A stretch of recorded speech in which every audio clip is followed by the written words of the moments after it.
Our top story this morning, COVID-19 is threatening another holiday season. President Joe Biden will give a speech from Washington, D.C. today addressing the quickly spreading Omicron variant. With more on that, we bring in reporter Joe St. George. And good morning, Joe. So tell us, what can we expect to hear from President Biden today? And do you get the feeling maybe that any new restrictions are coming? You know, Victoria, I think this speech is going to be about new resources as opposed to new restrictions from President Biden. At least that was the takeaway in the briefing that the White House press team gave to reporters last night here in Washington. We were on that call. The big news for folks in Montana is at-home testing. And how that is going to be dramatically changed by the president's announcements today. The president is announcing hundreds of millions of tests, 500 million tests have been purchased by the federal government. And in the coming weeks, a mechanism will be created so that Americans, Montanans who want an at-home test for their protection to make sure are able to get one.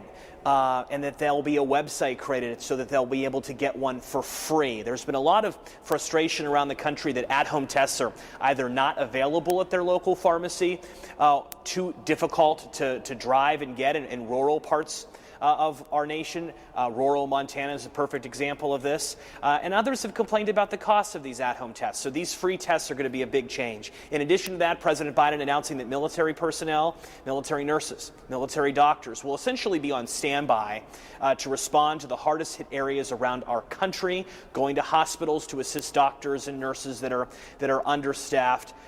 To handle what is coming. And we know that parts of our country will experience big surges. At least that's what the data is suggesting as a direct result of this variant. So big announcement today, Victoria, by the president, but about more resources as opposed to more restrictions. He'll continue to say that those who are vaccinated, those who are following guidelines from the CDC, you'll be able to safely still celebrate Christmas with your family. And something else involving the president. We learned yesterday that the Build Back Better plan is all but dead. So do you think President Biden has a backup plan?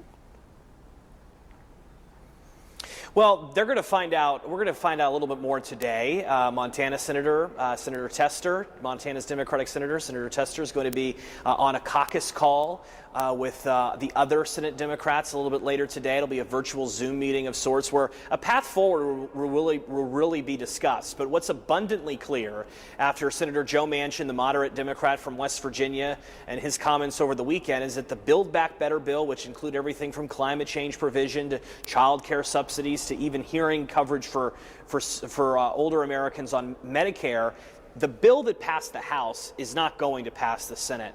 There is some optimism on Capitol Hill that maybe they could sit down with Senator Manchin again and say, what parts of this bill do you actually like? And maybe we'll try to pass that piece of legislation. At least that's the optimistic view from here on Capitol Hill. But there's a lot of frustration by Democrats in the direction of Senator Manchin, effectively killing this legislation that's been talked about for so many months, the cornerstone of President Biden's domestic agenda. But that being said, a lot of Republicans, a lot of conservatives in Montana, Senator Daines, for example, they got their Christmas wish early. They were very concerned with what this bill might do to inflation and to our national debt long term. So it depends on who you ask regarding the path forward. Republicans happy, Democrats remain frustrated at Senator Manchin. All right, Joe, well, thank you again for answering all of our questions this morning, and we'll be seeing you next week. Thank you so much.